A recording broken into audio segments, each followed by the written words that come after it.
भूमि अधिग्रहण बिल 2013 में किए गए बदलाव के खिलाफ कांग्रेस अध्यक्ष सोनिया गांधी के नेतृत्व में आज पूरे विपक्ष ने राष्ट्रपति भवन तक मार्च किया। इस मार्च में कांग्रेस समेत कुल 14 राजनीतिक दलों के सांसदों और नेताओं ने शिरकत की।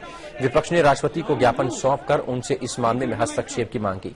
राष्ट्रपति से मुलाकात के बाद कांग्रेस अध्यक्ष सोनिया गांधी ने कहा कि यह बिल पूरी तरह से किसानों के विरोध में है और इसका हर स्तर पर जाकर विपक्ष विरोध करेगा। इसके अलावा जेडीयू के अध्यक्ष शरद यादव ने इसे लड़ाई का आगाज करार दिया। शरद यादव ने कहा कि अब ये लड़ाई गांव-गांव तक जाएगी और मोदी सरकार के खिलाफ बड़ा आंदोलन छेड़ा जाएगा, क्योंकि उनकी पार्टी किसानों से उनके खेत और खलिहान छीनने के खिलाफ है। दरअसल विपक्ष चाहता है कि 2013 के भूमि अधिग्रहण कानून में जो बदलाव मोदी सरकार ने किए हैं उसे वापस लिया जाए। मोदी सरकार के भूमि अधिग्रहण बिल में अधिग्रहण के समय 80% किसानों की सहमति लेने का नियम हटा दिया गया है। इसके अलावा जमीन अधिग्रहण से पड़ने वाले सामाजिक असर का भी सर्वे नहीं होगा। यही नहीं, 5 साल में जमीन का इस्तेमाल नहीं होने पर जमीन वापस लेने का नियम भी मोदी सरकार ने हटा दिया।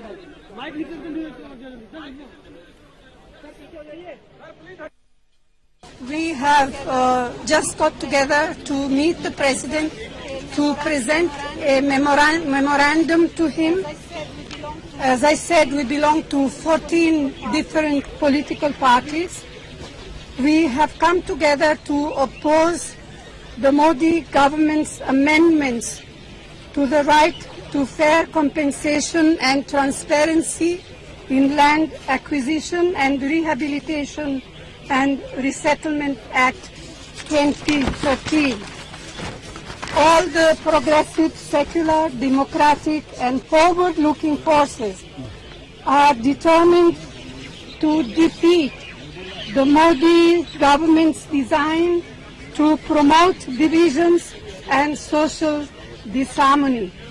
We have come to the President to request him to intervene to protect the interests of our farmers and to impress upon the Modi government not to go ahead with the amendments in the Rajya Sabha. ये लड़ाई जो है उसका तो यहाँ से एक तरह से हम लोगों ने बिगुल बजाया। ये बिगुल जो है वो यहीं नहीं ठहरेगा। ये बिगुल पार्लियामेंट में भी और देश के हर इलाके में और किसान के आसपास ही देश है। इस देश के किसान ने ही हमें आत्मनिर्भर बनाया। भोजन के मामले में किसी चीज में आत्मनिर्भर नहीं है।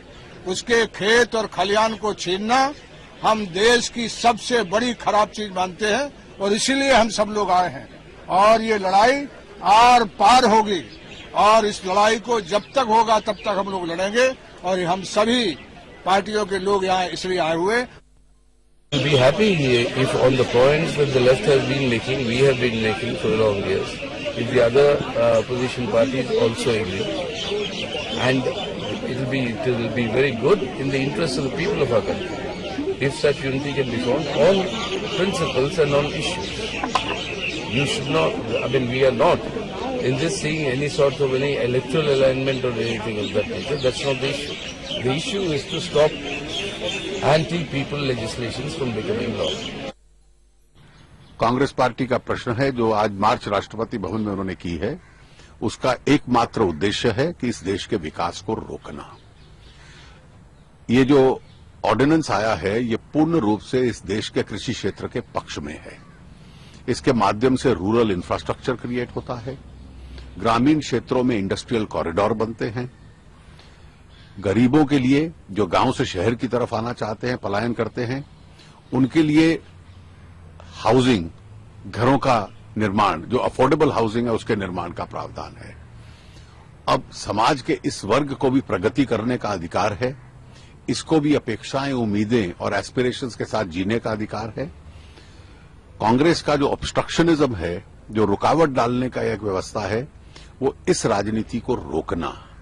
और इसलिए अगर वो चाहते हैं कि उनको फिर भी एतराज है और कोई सुझाव भी नहीं देते, तो कानून में ही लिखा है कि जो राज्य इसको लागू करना चाहते हैं वो लागू करें, जो नहीं लागू करना चाहते हैं वो ना करें। तो जो लागू करना चाहते हैं, जो राज्य आगे बढ़ना चाहते हैं, उनको रोकने का इनको कोई अधिकार नहीं है।